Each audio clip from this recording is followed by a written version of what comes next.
இந்தியாவிலேயே நம்ம இந்தியாவிலே மேற்கு தொடர்ச்சி மலையில் காய்க்கக்கூடியது தான் இந்த காப்பி பழம்.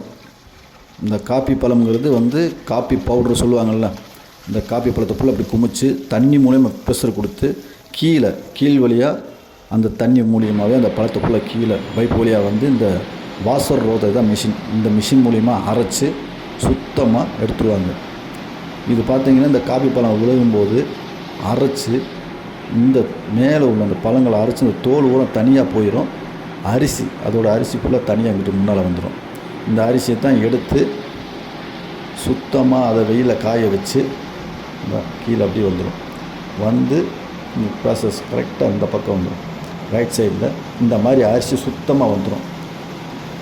நல்லா சுத்தமாக அரிசியை கொண்டு வந்து இதை நல்ல முறையில் வெயிலில் நல்லா காய வச்சு இதை வறுத்து பவுடராக்கி இது நர்சூஸ் காப்பி, கும்பகோணம் காப்பின்னு சொல்கிறாங்களே ஃபேமஸான, அந்த மாதிரி பவுட்ரு தயார் பண்ணுறது இந்த காப்பி அரிசியில் தான்.